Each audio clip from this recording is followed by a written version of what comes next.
Right, hi everyone. Welcome to today's pre-market live analysis with me here, Ketan Ramachandran. We'll be just starting in a couple of minutes and pretty soon. Let's just wait for everyone to start tuning in. Just want to make sure you guys can hear me loud and clear. And do take note of the live chat box. And please drop all any questions or requests that you may have in this live chat box. Right, hi Rand. Right, good to see you. All right, okay everyone. Welcome to today's webinar, which is pre-market live analysis with myself, Ketan Ramachandran, brought to you by IC Markets.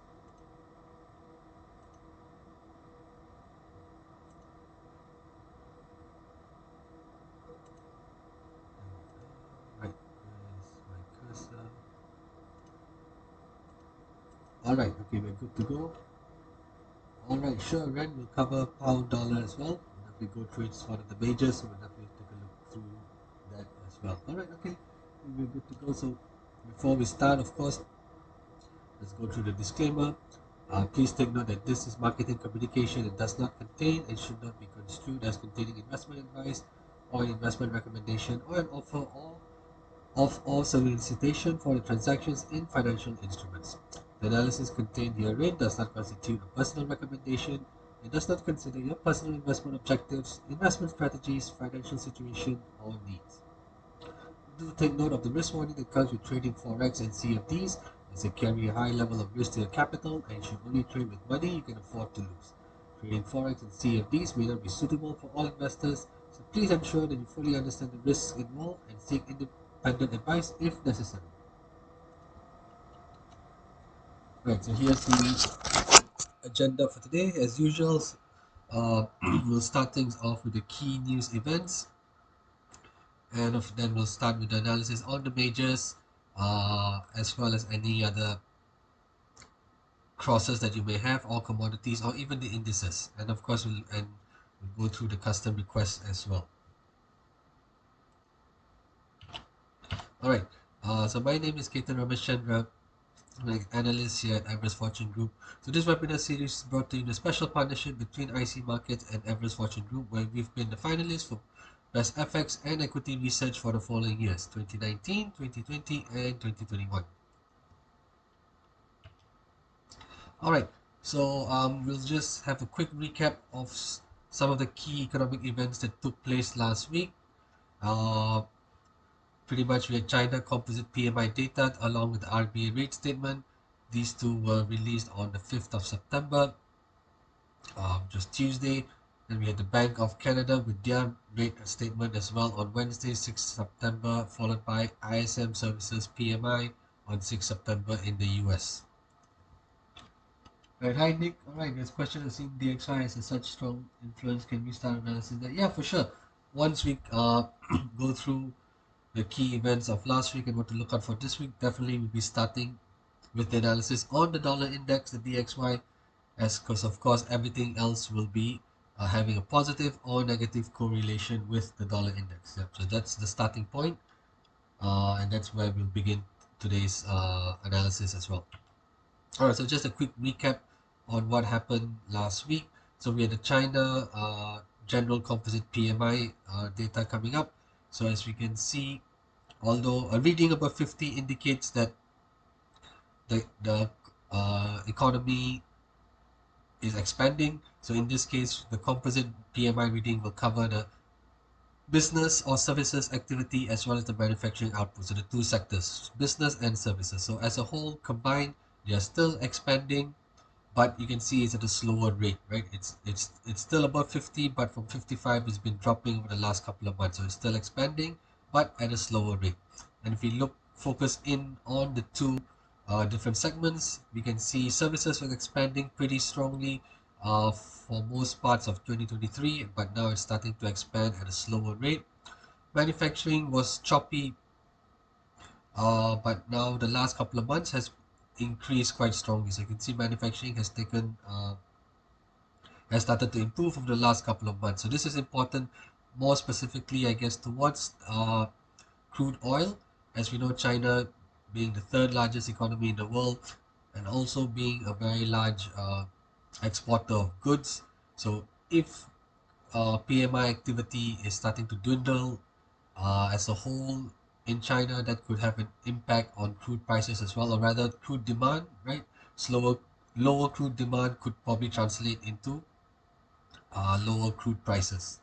Right, morning Jamilu, good to see you as well. All right, good everyone. All right, hi Philip, great to see you. All right, okay. So just to quickly recap, we can see manufacturing starting to pick up in China, manufacturing activity starting to pick up in China, where services is starting to slow a little bit, but both are still expanding. Right. Just a quick recap on some of what's going on when you look at the China Composite PMI report. So there's a marginal slowdown in the services sector, while while we're seeing improvement in the manufacturing sector. Right. Manufacturing demand and production has picked up, right? Manufacturing sector improved, but however, as the third quarter began, they could see the economic indicators uh, in the third quarter, such as those for consumption, investment, and industrial production, were again lower than forecast or the market expectations. So, despite overall things picking up in the second quarter uh, of last year, seeing the recent activity pick up, but third quarter looks pretty poor again, right? So this might be a temporary uptick in the manufacturing services sector as well. All right, how does it trade after? Yeah, right. We'll definitely go through as well. Once we quickly cover the recap of what happened last week and what to look out for this week in terms of news events, we'll definitely be uh, looking at the recap, looking at the outlook for the coming week. All right. And of course, the main thing is there's insufficient domestic demand and big expectations, and this downward pressure could continue as the third quarter gets underway. So, although things are still looking pretty good on the PMI level moving forward, this expansion rate may continue to fall lower, which could have some negative impact on crude demand coming from China. All right, okay. We also had the RBA cash rate statement that was released. So this was the third time uh, in a row where the RBA left their cash rate on hold. So it's been at 4.1% for the last since 5th of July, right? Partly due to the inflation in Australia, CPI inflation having peaked and has been reducing as we go, has been easing as well, as continued to ease for the month of July. So that gives them a bit of time to assess the impact of the increase in rate increases and the economic outlook. So that's why they've decided to keep the cash rate on hold again for the third meeting in a row. Right. So the main takeaway from some of the statement was inflation is still too high, and it feels and is likely to remain so. And some of the key concerns is although good price inflation has eased, we can see services inflation starting to rise as well as rent inflation remaining elevated. So these are some concerns from the RBA as well. Although headline inflation has peaked and has started to ease pretty steadily, there are still pockets of concern that remain, and that is why they've decided to keep rates on hold rather than increasing them or even cutting them. Okay, one of the other main points is as the Australian economy is experiencing a period of below trend growth. This is evident in the recent PMI data that we've seen, right? Uh, so we can expect growth to remain under below trend as we move forward. Labor market remains tight. This is another reason for them to keep rates higher as well. There's no major or significant increase in the unemployment rate. Should that happen, then we could perhaps see central banks like the RBA and other banks that may eventually start to cut rates instead of just holding rates. Another concern in regards to inflation is wages. Wage growth has picked up as well on an annualized basis. So this is another pocket of concern because if wage growth continues to increase or remain relatively elevated, that feeds back into the economy, right? Feeds back into goods and services, and we could see these pockets of areas of inflation remaining relatively high. All right. Similarly, the Bank of Canada kept their overnight rate at 5% again. partly due to for them as well to assess how the impact of the economy. Okay, basically we look at the Canadian economy. It's entered a period of weaker growth. Economic growth has slowed sharply, led by a weakness in consumption growth and decline in housing activity. Once again, the tightness in labor market allows central banks to keep rates elevated, and wage growth is also another concern in Canada as well. So similarly, the recent CPI data indicate that inflationary pressures remain broad-based, and they've actually ticked up for the month of pretty steadily over the last 8 to 10 months. July's reading actually edged higher from 2.8% in June, going up to 3.3%. This is led by the recent increases in gasoline prices, as we've seen crude oil increase over the last 4 to 5 weeks, roughly. And of course, when you have crude oil prices increasing, gasoline prices rise as well, and then you have the negative feedback loop going into the inflation feedback, right? So inflation is expected to be higher in the near term in Canada as well. So we can probably increase. And of course, the Bank of Canada, the Governing Council, they remain concerned about persistence of underlying inflationary pressures, right? So this is some of the main points that central banks are looking at, which gives us no reason to see why they would start cutting rates at any point soon, or rather with immediate effect. All right, then moving on to services PMI. So will this weaken the Australian dollar? Yes, if you when we go into the chart, Nick, you'll see that Australian dollar has been pretty weak over the last couple of uh, since I would say mid-July, right? Once you go to the charts, we'll see the Australian dollar has been very weak as inflation expectations in the US start to increase as well, right? Uh, we have FOMC coming up next week, and we have also CPI data in the US coming out this week. So if CPI in the US continues to edge higher again after July's uptick, there is quite likely for demand for the US dollar to pick up. So that means dollar index is going to rise, and we're going to see the Aussie potentially weaken again this week. All right, so looking at the level of services activity or PMI activity in the US, so you can see it's above 50, so it's still expanding. Uh, you can see this headline services PMI index has been expanding over the last 8 months. Business activity, new orders, employment have all been growing at a faster rate. And the point of concern is prices as well. Prices have continued to increase at the faster rate. So that means inflation in the services sector remains elevated and could continue to edge higher, potentially feedback into the CPI data as well for the month of August. Backlog of orders have started to contract, so that's negative from a expansion point of view for services activity, although new export orders still continue to grow. Right, so these are some of the key uh, in the sub indices of the services PMI to take note of. And as you can see, since 2022, this is the prices index. So reading above 50 indicates expansion, but it is actually been expanding at a slower rate. So that's helpful because that helps to bring inflation down. But over the last couple of months, we can see it's starting to edge higher as well. So this is negative from a point of concern of the CPI index. All right. Okay. So here are the main key events to look out for this week. Right. So we have UK GDP coming up. The monthly UK GDP coming up on 13th of September, followed by the big one US CPI, as I mentioned, Consumer Price Index. If we see the prices index on PMI reports, such as the services sector, picking up, this can eventually feed into the CPI data. European Central Bank with their interest rate decision on the 14th of September. So we have another big central bank decision coming up this week, and we'll end with China industrial production on the 15th. All right, so let's quickly look at UK monthly GDP. So the forecast, this forecast is taken from Forex Factory. So the forecast, we have a forecast of a negative growth of 0.2% month over month. So we're expecting the UK economy to contract for the month of July. So in June, the economy expanded 0.5%.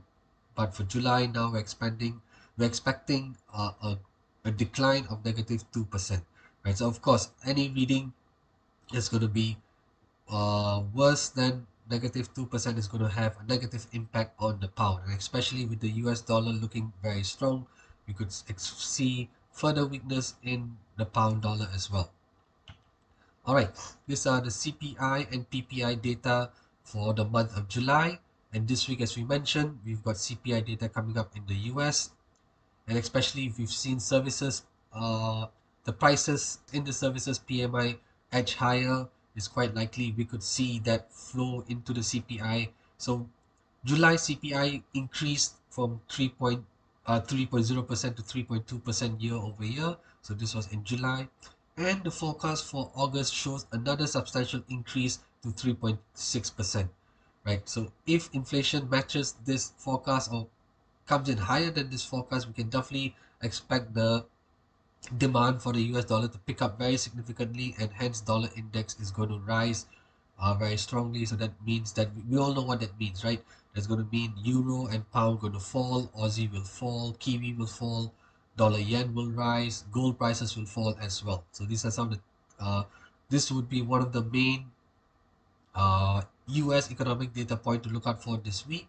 And also PPI data, which is producer price index, that has been retreating very sharply over since middle of 2022, but we can see in July that it actually increased to 0.8%. So similarly, any further increase on PPI, which will happen, PPI is going to be uh, released on the 14th of September, I believe, so the day after CPI. So we may have another catalyst for the US dollar, another bullish catalyst for the US dollar should PPI data increase more than the forecast as well. All right, this is PCE price index. So that this is for the month of July. So that picked up as well, going from 3% to 3.3% year over year, and the core reading as well picking up from 4.1 to 4.2. So you can see July's inflation data has picked up in the US, and it's quite likely with the forecast for August showing another increase in 3.6%. So any uh, with the actual reading coming in at 3.6 or higher, it's very likely we're going to see demand for the US dollar pick up on Wednesday as well. All right, then moving on to the ECB on the 14th of September, we can see that the central bank ECB has been raising rates since August, since July of last year, right? They've raised rates at every consecutive meeting. Now, there's a possibility that at this week's meeting that they may pause as inflation does seem to be edging lower in the eurozone. So there are arguments in favor of a pause for this meeting, right? So now, if they do pause again, right, and with inflation in the US picking up, we have a double, I guess, uh, two catalysts, right, for the euro dollar to fall even further, right? So we see inflation picking up more than expected, and if we see the ECB keeping rates on hold, and if the statement and the press conference comes out to be relatively neutral, then we could see further weakness in the euro in the second half of this week. And finally, moving on to China industrial production. Okay, industrial production. Why are we going to look at this? Because this could have an impact on crude prices as well. As we mentioned, China being a very large exporter of goods, finished goods for the rest of the world. So if we see industrial production on an annualized basis continue to fall lower, that could signal weaker domestic demand as well as external demand, right? So that means crude could have a short-term impact on crude prices. So, however, we can see that the forecast for August shows industrial production income 3.7% to 3.9% on an annualized basis. So any reading that is going to be matching this forecast or being higher could have a short-term boost to crude oil prices. Conversely, if this industrial production disappoints, right, it comes in much lower than 3.9%, that could have a short-term impact on crude oil prices as well. All right, okay. Now let's move on to trading view.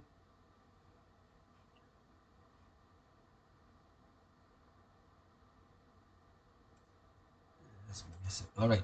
Okay. Before looking at trading view, so just to take a quick look at Forex Factory, just to know when everything is coming up this week, the main events for this week.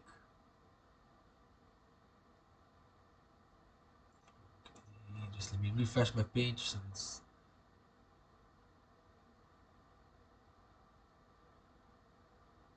all right. Okay, while waiting for Forex Factory, let's not hesitate. All right. Okay, so as I mentioned, we're going to start with the dollar index. So I'm on the daily time frame here. Right, so it's July, the dollar index has been rising very strongly, right, led by a combination of higher inflation expectations, strong employment data, right? So when you have employment remaining robust, remaining strong, employment's growing, like with regards to NFPs, you have inflation data edging higher.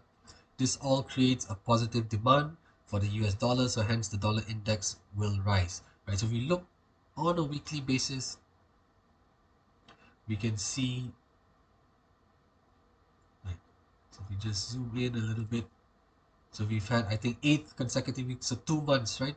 So look at this, 1, 2, 3, 4, 5, 6, yep, 8 consecutive weeks of gains for the dollar index, although uh, for the week pretty volatile, with dollar index initially dropping quite significantly before finding support at around, what is this, 103, yeah, about 103.50, and then it bounced higher as well. So you can see 8 consecutive weeks of strong gains for the dollar index, led by higher inflation data, strong uh, employment numbers, employment growth, right? And so it's quite likely we're going to see this flow into uh, this new week as well. So going into the second week of September, we can see quite likely that the dollar index could continue to rise as well, especially if the inflation data that's out on 13th of September comes in higher than market expectations, then definitely we're going to see the dollar index push towards 105.90, which is the first resistance. All right, let me see the Forex Factory load. All right, okay, great. All right, so here I am on GMT time. Do take note I'm on GMT time. So as we mentioned, we've got UK GDP coming out on 13th of September, Wednesday at 6 a.m. We've got CPI data here. This is going to be key core CPI and CPI data, uh, data readings on for the monthly basis and the annualized basis. These are going to be key because any larger than expected reading is going to have significant demand for the US dollar, right? So that is going to come out on at 12:30 p.m. GMT, Wednesday, 13th September, followed by PPI data as well. We mentioned PPI data coming up that measures inflation in the wholesale sector. So similarly, any reading higher than the forecast on Wednesday, 14th September, 12:30 p.m. GMT is going to push demand for the US dollar higher as well. And of course, we've got the ECB announcing their main refinancing rate and policy statement at 12:15 p.m. GMT, Thursday, 14th September.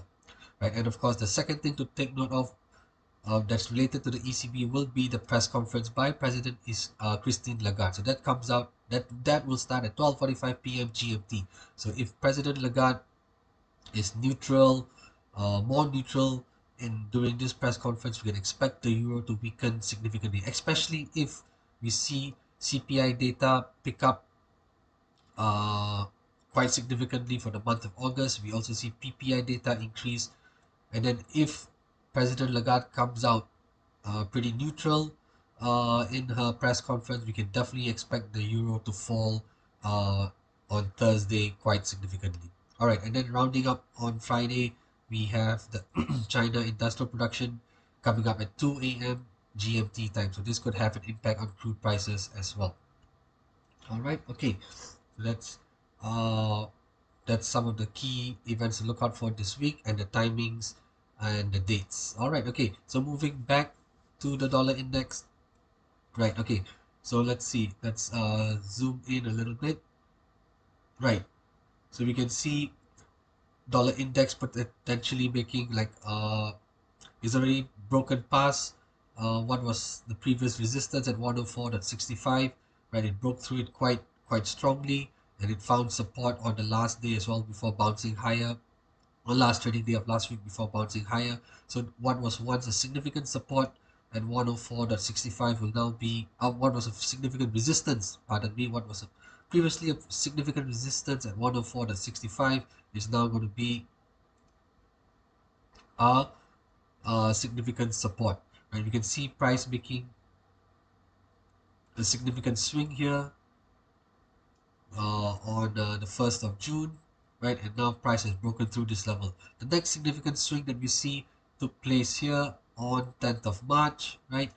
And this is where the first resistance has now been identified. So the first resistance is at the top of this wick, which is at 105.91, because we can see price making a significant swing here at this level as well. And if I were to stretch it back as well, if I were to stretch it back, you can see price finding support here as well back in early November, right? Price making a pretty decent swing here, bouncing off this level, so we can see a pretty nice overlap as well. Right, so that is how we've identified the first resistance at 105.91, and should inflation data in the US actually come in higher than market expectations, we can definitely see the dollar index pushing towards this first major resistance at 105.91. All right, first support naturally is going to be at 104.65. What was previously a major resistance is now going to act as a major support for the dollar index. So that comes in at 104.65. Let me see. We also can do a Fibonacci retracement going to this. Okay, so let's just recap. This Fibonacci retracement is going to start from this swing low on the 14th of July and we'll end it on 3rd September. Alright, not the 7th September here, the swing high at 7th September. Um, let's pull up all the fibs to see if we can use any of them in supporting the. Right, we can see. All right, okay, we'll just keep 23%. We'll just keep 23%.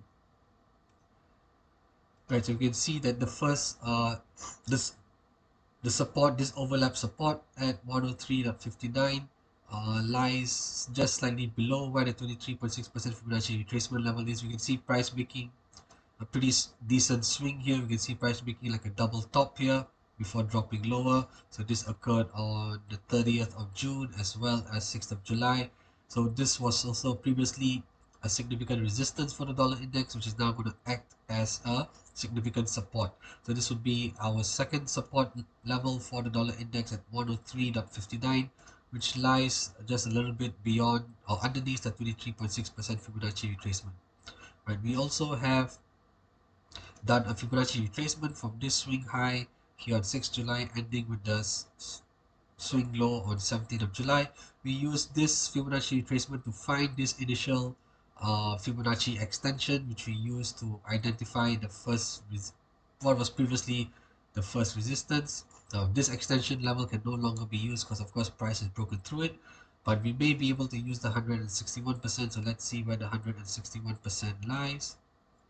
Right, so we can see the 161% Fibonacci extension level lines up pretty squarely with this first resistance level at 105.91. So just to recap, this extension level at 161% was found by using a Fibonacci retracement on this downward move on the dollar index, which started on 6th July and ending on 17th July.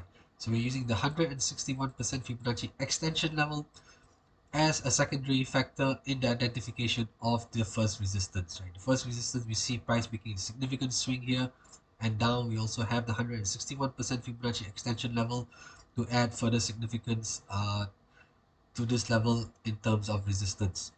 All right, so recap, these are the major resistance and support levels for the dollar index on the daily time frame. We could see that the dollar index pulling back towards the first support, uh, perhaps in the first 1 or 2 days of the week, right? Maybe today and tomorrow 11, 12 September. But with inflation data coming up on the 13th, right, that's when we may really see demand for the US dollar pick up. And if inflation data really does come in higher than market expectations, we can definitely see it push towards 105.91. Okay, so this is a dollar index. Is there anything else that we should be looking out for? No, I think we can see 8 strong weeks of gain for the dollar index, and it's quite likely this move may accelerate further, especially if inflation data on Wednesday comes in higher than the market forecast. All right, let's move on to the euro because we have the ECB announcing their policy statement on the 15th of September, or sorry, 14th of September, my bad. 14th of September, Thursday, they'll be dropping their interest rate decision as well. Alright, so you can see naturally if the dollar index has been rising strongly since mid-July, naturally the euro is going to be falling, right? And that's, you can clearly see that. So even if you move into the weekly chart, right, you can see 8 strong consecutive weeks of decline for the euro, and it does look like it's testing this first support here. All right, so let's go back to the daily time frame. Right, you can see price clearly breaking out of this ascending trend line on Tuesday, 5th of September last week, which triggered the downward move to where the first support is. Okay, this first support is a major level. Why do we say that? Because we see price making a significant swings at 1.0693 multiple times, and we can see price making a pretty significant swing here, almost like a double top back in 15th of December and at the end of December, early Jan as well, 2023. Then after that, price found a little bit of support here in mid-Feb, then running into resistance again in early March, and then of course making a significant bounce here uh, at the end of May, early June as well. So you can see multiple instances where price has bounced off or reacted off rather at 1.0693, be it as a support or resistance. So this is another major support level for the euro, and you could say this is another uh, downside confirmation as well. So if price breaks through this level or breaks under this level convincingly, then that could trigger a move at least towards 106.50 for the euro. Right, okay, so let's see um, where are some of the other support levels. Okay, the second support is at 1.0517. Why is that? Because we can see price making a significant bounce here on 10th of January, and of course sort of like a triple bottom here, 27th Feb, going down to 9th of March, and then finally 15th of March before bouncing to go higher. So you can see uh, this pullback level at 1.0517 acting as strong support for the euro since the start of the year.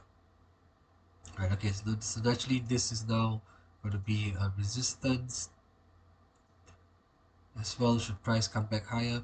Okay, previously this level here at 1.0767 was an intermediate support. We saw a little bit of pullback here that took place on the 24th of August. Price also has broken through this uh, previous support zone. So this is also now going to be acting as a intermediate resistance zone for the euro, right? So we may see the euro find support here on Monday, Tuesday, and especially if inflation data on Wednesday comes in higher than expected from the US, and especially and on Thursday with the ECB, if especially if the ECB holding rates and if President Christine Lagarde comes out relatively neutral in her press conference, we are quite likely to see the euro break below 1.0693 if it hasn't already done so by then. Right, okay, so the upside we have this resistance at intermediate resistance at 1.0767. We have the first major resistance at this overlap level here. We can see price making a significant swing here on the 2nd of August, and then after that once price broke through you can see like a sort of like a double top on 23rd of August as well as 29th, 30th of August. So you can see once more multiple instances where price has reacted off this level. So hence 1.0933 is where the first resistance is identified for the euro. Right. Okay. We can also see. All right. This was a Fibonacci retracement. Right. We can see price breaking through the 78.6%. So naturally, we don't need that. But we may be able to use the Fibonacci extension level at 127% to identify the support area. So let's look at where 127, 161 is. Okay, they're simply way too far from where price is currently trading, and also where the second support is.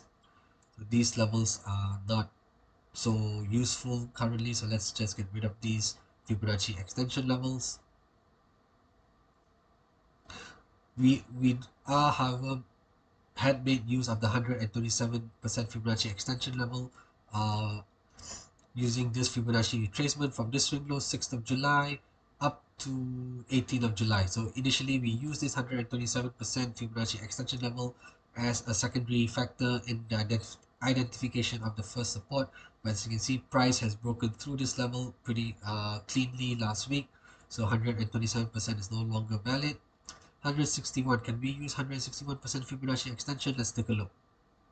That's over here. All right, so it doesn't line up squarely with the second support, but we can see uh, price running into or finding support close to this level back in February as well. So we're just going to highlight this as a zone.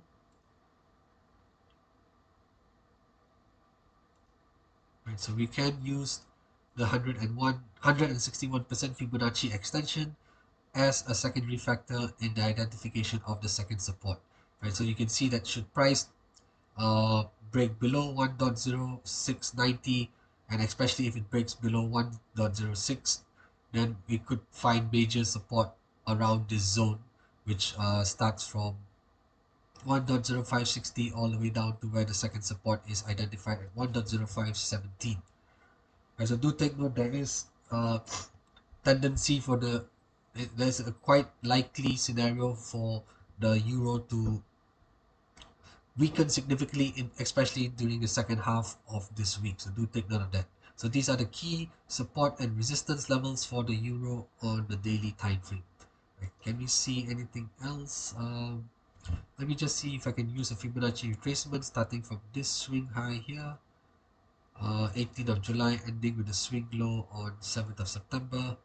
Let's see if we can use any of the retracement levels to help us identify. 23% is here, 38 is here, so perhaps if price bounce continues to move up, we could use the 38.2% to help us add significance to the first resistance. But price is looking depressed. It's not clearly made a significant swing low here. So because of that, I'm not going to use this Fibonacci retracement for now. But if price, do take note, if price does bounce off this first support over the first 1 or 2 days, then it's very likely we can use this Fibonacci retracement here, and then we can use the retracement level at 38.2% to help us add significance to the first resistance. But for now, because price has not made that significant swing low here, has not started to retrace higher, so that is why we're not using this Fibonacci retracement just yet. But do take note, this is a retracement that could potentially be used if price uh, bounces higher over the first 1 or 2 days. All right, so that's the euro. All right, now as we move down, we're going to cover pound as well, pound dollar. Right, similarly, of course, the pound has been trending lower as well since mid-July, of course, over the last 8 weeks with strong demand for the US dollar, strong rise in the dollar index. So naturally, you're going to see the pound fall as well. So we had the downside confirmation last week. So during last week's pre-market analysis, we had the downside confirmation 1.2554, and we saw that take place on 6th of September, Wednesday, which triggered the move all the way down as low as 1.2454. So we did see the downside confirmation play out last week, and it's quite likely that the pound is going to fall, continue to drift lower at least, if not over the first 1 or 2 days, especially if US inflation data comes in higher than expected on Wednesday onwards, and we see demand for the US dollar pick up, then definitely we can see the pound fall towards the first support at 1.2309. Now, why is this a significant level for the pound? All right, so if we go back here in May, we can see price making a significant bounce here, right? Price bouncing very strongly off this level back on 26th of May. So hence, because of this significant swing bounce here, we've identified the first support at 1.2309. Right, this is for the pound.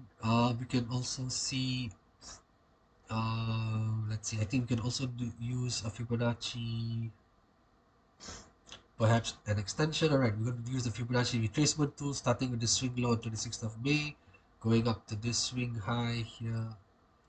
Okay, it doesn't really, price structure doesn't really, uh, the trend line doesn't really capture the price structure pretty well here.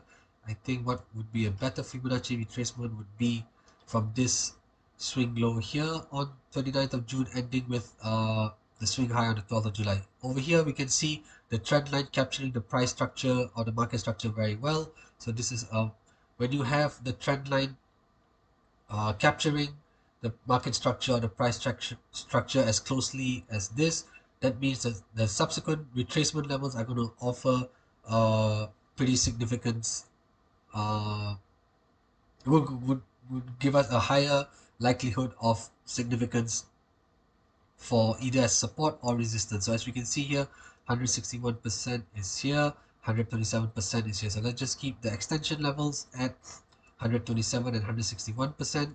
So now that we've seen the downside confirmation play out, so naturally this downside confirmation is now going to be our first resistance, right? This is going to be our first resistance, and naturally what was our first resistance earlier is going to be the second resistance.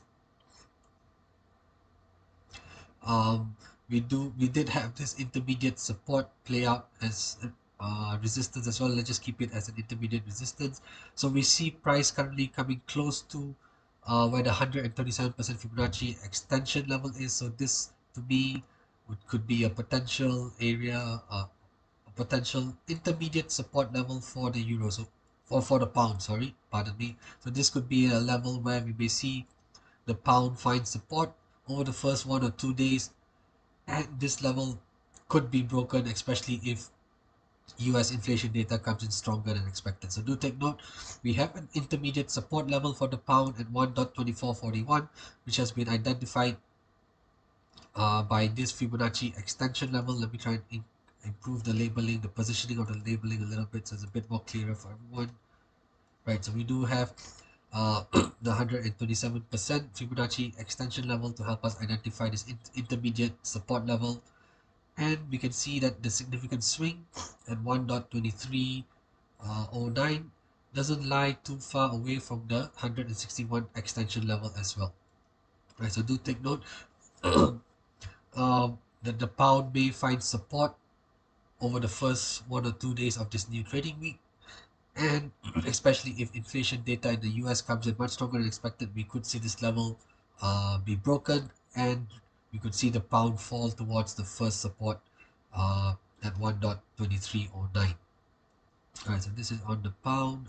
What else can we do? Can we use any other Fibonacci levels or retracements, rather, projections? Probably not. Alright, okay. So this is for the pound. So do take note.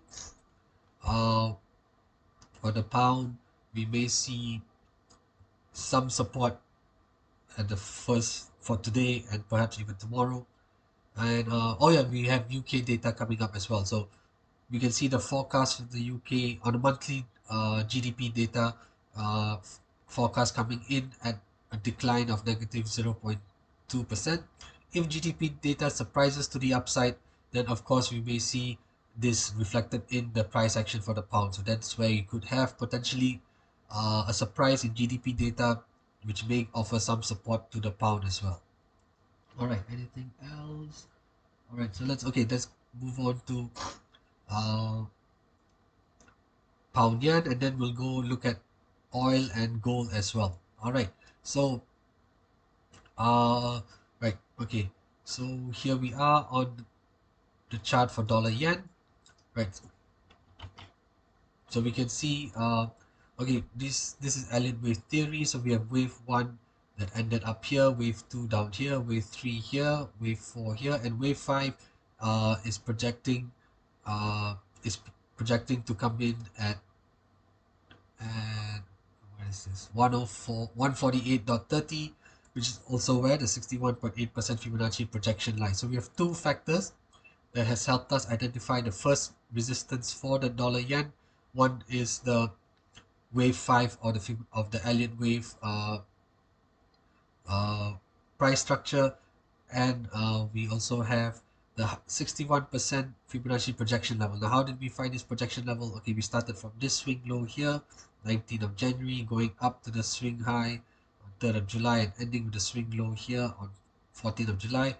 And we used the 61.8% Fibonacci projection level to help us identify the first major resistance for the dollar yen. So naturally, the next resistance level would be the significant swing high that took place on 20th of October last year. So this is where we can expect the second major resistance for the dollar yen to come in, which is at 150.16. Now, of course, if dollar is going to be stronger, demand for the dollar is going to pick up in the second half of the week. It's quite likely we'll see dollar yen break through 148 and perhaps edge higher towards edge higher towards this major significant swing that took place on at the end of October last year. All right, hi Jake, hi Tarek, glad you guys can have joined us as well. So okay, well we've seen that there is a pretty decent support level for the dollar yen at 147. Right, we can see price bouncing off this level on 6th of September, 7th of September, and then although it dipped briefly under this level on 8 September and bounced back higher. So we've labeled this level as a downside confirmation. So if demand for the dollar, at least maybe the first 1 or 2 days, falls off, that means dollar yen is going to pull back. And if dollar yen convinces breaks through this level convincingly, then it could trigger a downside move towards 146 as the first stop, and then the first support is identified by this strong overlap level at 144.75, right? We can see price making a significant swing here at the 3rd of July, and then finding support here, right? Multiple instances on 22nd of August, 24th of August, and then again on 1st September before bouncing higher. So you can see multiple instances where price has bounced off this level, and of course this significant swing high resistance as well. So that's how we've identified this first support at 144.75. Second support is identified at this overlap level here. We can see price making another decent swing high here on the 24th of July, and once price broke through, price finding support here on the 4th of August before bouncing to go higher. So that's how the second support at 141.63 has been identified for the dollar yen. All right. Hi Calvin, good to see you as well. Tarek, all right, pound yen, yes, we'll cover pound yen as well. All right, since you're dollar yen, let's just go over to pound yen, and then we'll look at gold and oil as well. Okay, pound yen, we've got it here. Okay, let the chart load. All right, okay, so we could see, yes, last week we saw pound yen ranging, right? If we zoom in a little bit, you can see pound yen has been ranging between 183.24 and 186.42 since 16th of August. So for the past 2 to 3 weeks, we can sort of say pound yen has been trading within this range, and it's quite likely it's going to bounce off this range this week as well, right? So we can see this level here at 183.24 acting as a major support for pound yen, and 186.43 acting as a major resistance for the pound yen, right? Okay, so we can see it's been ranging between this. Oh, apologies for this. It's been ranging between this level for the last 3 weeks roughly, and it's quite likely it's going to be going to drift higher as we start of the week, right? The Japanese yen in general has been very weak. If you look at all the yen crosses, they've been very weak, especially with the Bank of Japan keeping their ultra dovish monetary policy stance, right? They're keeping to their ultra dovish monetary policy stance, and inflation data hasn't been uh, uh, creeping higher in Japan as a whole. So because of that, we are seeing the yen being depressed quite significantly, and that's being reflected in most of the yen crosses. So pound yen has been ranging for over the last 3 weeks. I don't think we're going to see anything different. So we could see the dollar pound yen bounce higher over the next 1 or 2 days. Right. Okay. So first support is also identified by the 50% Fibonacci retracement level. So we've done this Fibonacci retracement starting from this swing low here on 7th of August, ending with a swing high on 22nd of August. We're using the 50% Fibonacci retracement level as a secondary factor to determine, to help us add significance to the first support at 183.24. Second support at 180.40 is identified by this swing bounce here, right? The significant swing here that took place on 4th of August. And we can also see price finding support here, this pullback support here on the 17th of July as well, mid-July as well. So you can see how this level at 180.40 is identified as the second support.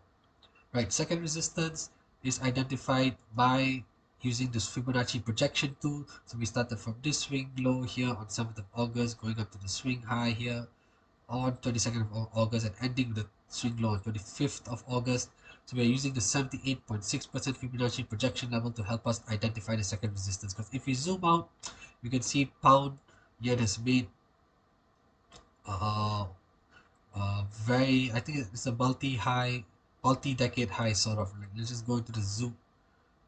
It's the last time pound yen was trading around this level was back in December of 2015. So you can see this is an 8-year high for the pound yen. So you can see how much uh, the Japanese yen has been devalued since then, right? Especially since over the last 2 years, right?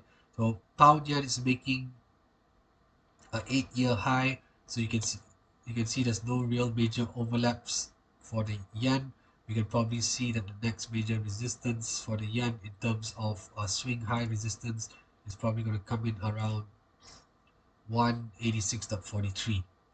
So if we go back to where price is currently trading, go back onto the daily time frame.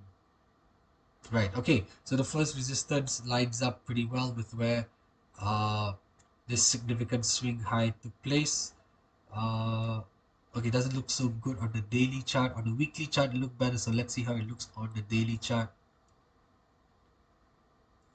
Okay, based on the daily chart, I actually would use this level here. I'll just take the swing high here. Or probably just here, yeah.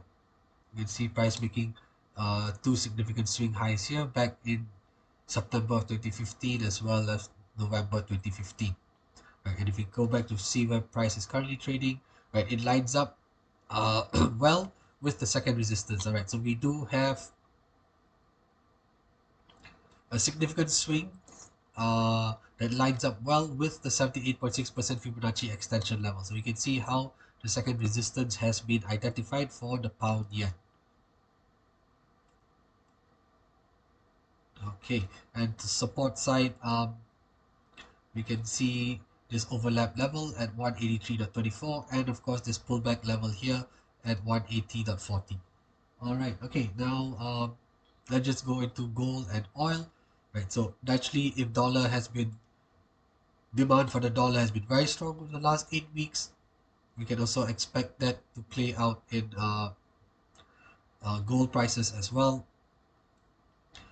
Right, although we've seen gold bounce pretty strongly since mid-August, but however, we saw that downtrend resume. So, at last week's pre-market analysis, we did identify this level here at 1,945 as a major significant resistance zone for gold prices. we had this descending trend line here where prices respected this descending trend line. We also see this overlap level at 1945, right? Price making a significant swing high last week. Price finding support here on July as well.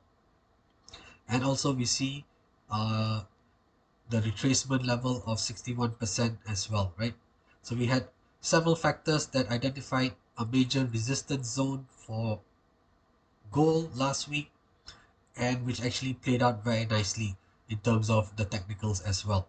And especially with US dollar rising strongly last week, that naturally uh, forced gold prices lower, right? We all know the dollar index and gold have a negative relation or negative correlation. So that means if gold prices dollar index is going up, gold prices are going down.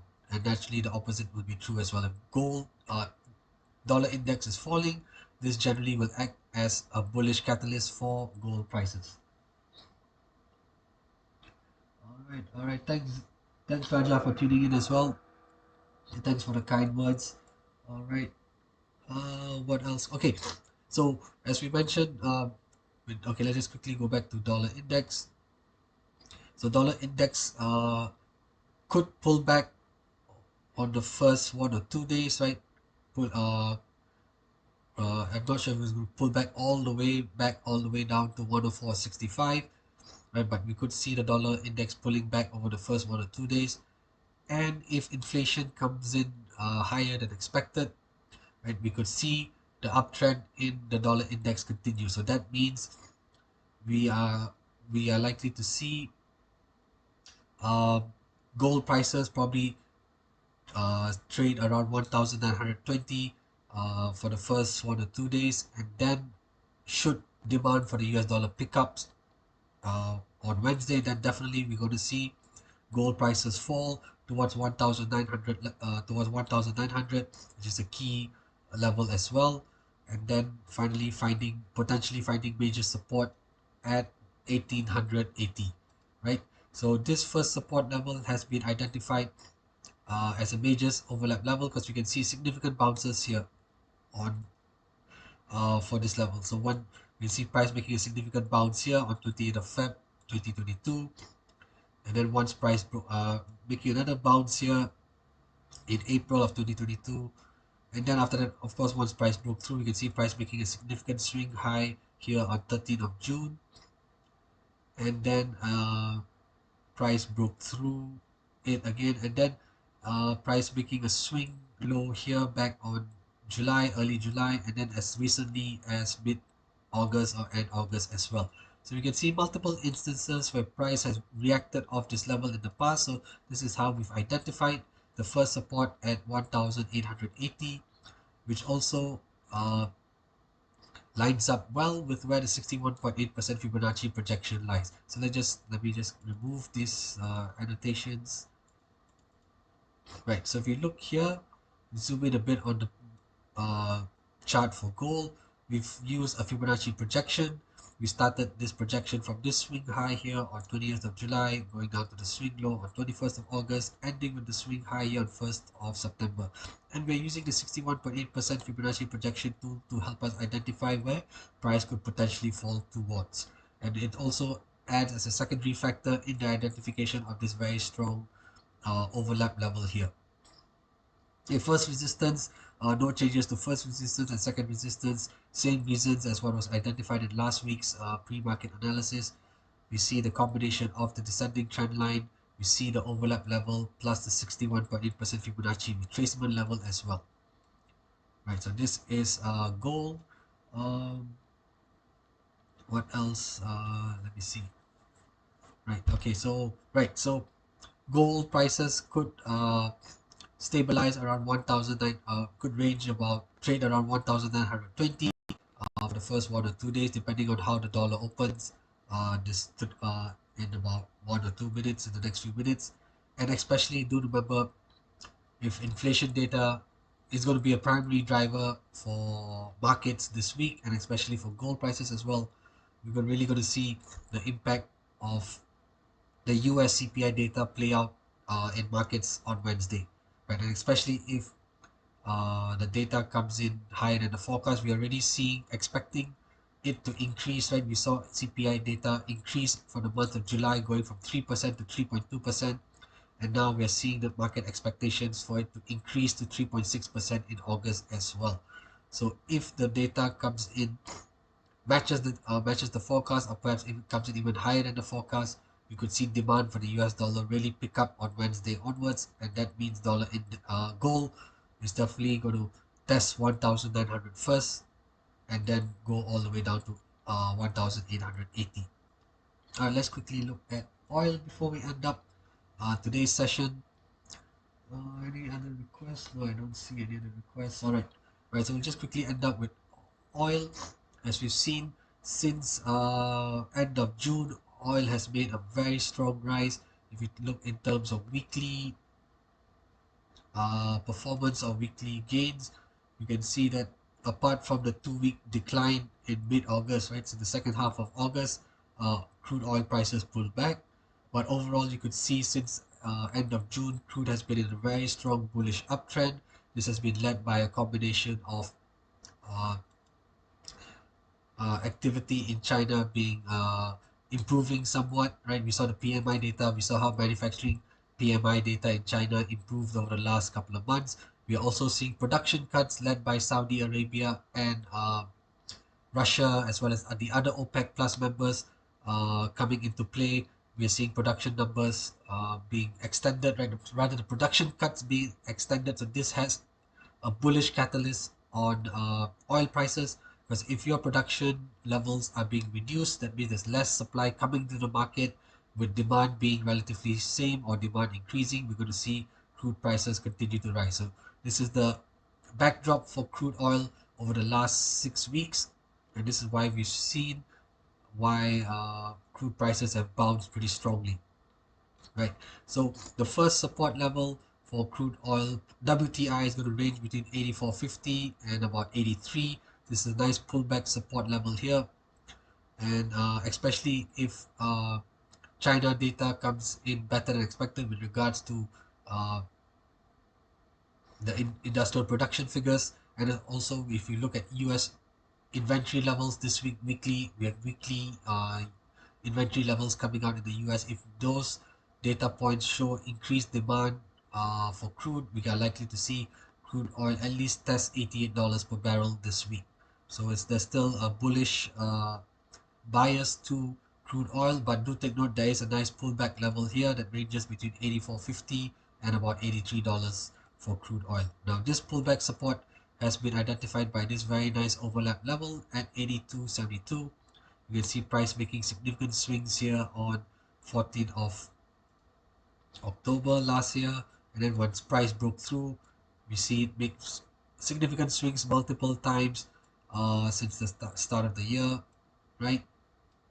And especially here as well in early August, price briefly broke above it, but pulled back before finally going higher. So you can see how this level at $82.70 is a significant level for crude oil prices, right? And then second support is at this overlap level here. We can see price making a significant bounce on 21st of August and making a small pullback here on 14th of July as well. So that's how the second support has been identified.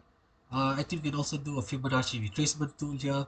Right, let's start with this swing low on 23rd of August, ending with the swing high here on 5th of September. Let's see if any of the Fibonacci retracement levels line up with the support levels we've identified. All right, okay, perfect. We see the 50% Fibonacci retracement level lined up very squarely with the first support, so let's just keep that. Just keep 50%, so we can see we have a secondary factor that helps us add significance to the first support at 82.72. We've also done a Fibonacci projection starting from this swing low on 29th of June going up to the swing high here on 8th of August, ending with the swing low on 25th of August. So we are using the 61.8% Fibonacci projection to identify this intermediate resistance at 88.39, and we're also using the 78.6% Fibonacci projection to help us identify the first resistance at 91.95. You can see price making a double top here back in 10th of October as well as 7th of November. You can see a nice double top here, pullback resistance here. That's also supported by the 78.6% Fibonacci projection level as well. All right. Okay. Ratib. Okay. The request has come in really late, but okay, I'll just squeeze in this last request on the US 30. So for me, this is the instrument on my charts is Dow Jones 30, right? It's the same as the US 30. So let's just quickly look through that. Right. So equity markets pull back as a whole. Equity markets have been pulled back last week. Right. If you look at it on a weekly basis,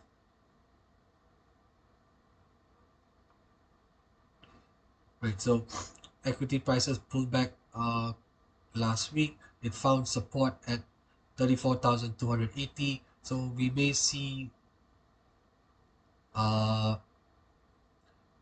the Dow Jones US 30, or in my case DJ 30, bounce higher as well. We can see a very nice ascending trend line here, and we have the combination of this ascending trend line as well as this overlap support at 34,280 that help us identify a very strong support zone for the Dow Jones. So it's quite likely we could see equity markets in the US start in the green this week, right? So for the first 1 or 2 days, we may see equity markets as a whole climb higher. So that means Dow Jones as well could probably come up towards 34,800 as the week progresses.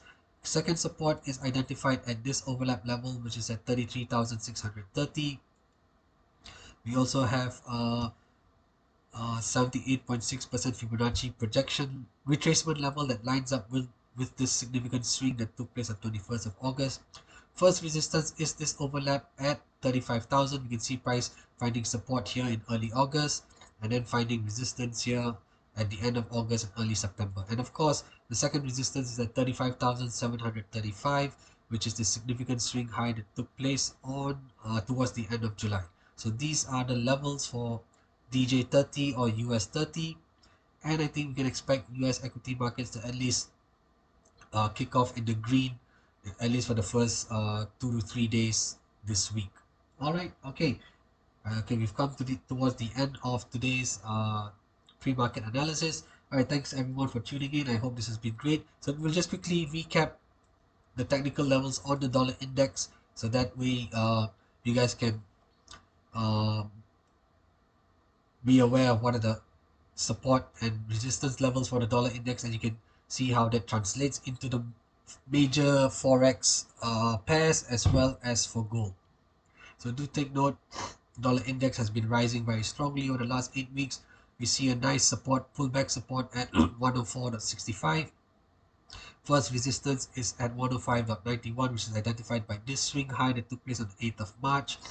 Second support for the dollar index is 103.60, which is identified by this swing high here that took place on the 30th of June. We also have the 23.6% Fibonacci retracement level adding as a supporting factor. We also see a very nice bullish channel for dollar index as well that's been going on over the last 8 weeks. All right, and just to recap with the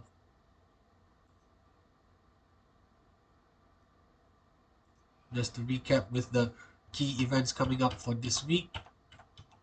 Do take note, we have UK GDP coming up on Wednesday, 13th of September. CPI is going to be one of the most closely watched data points out of the US this week. Then we have ECB interest rate on 14, and China industrial production data on 15. So do take note, inflation data for the months of July, CPI and PPI as well as PCE all have actually edged higher for the month of July. So we're actually seeing inflation creeping back in. We also see the CPI forecast for August increasing to 3.6%. So inflation in the US is definitely creeping back in. So that means the Federal Reserve is going to be pretty hawkish going into next week's FOMC meeting. So we can see we are quite likely to see all that being priced in this week in terms of the dollar index, especially if the CPI data comes in higher than the forecast. We're definitely going to see significant demand for the dollar index, and we could see naturally gold prices fall, the euro fall, pound fall as well, and especially moving on to the euro, especially if ECB hold rates at this meeting where it seems like there is more arguments building in terms of a rate hike or a rate pause.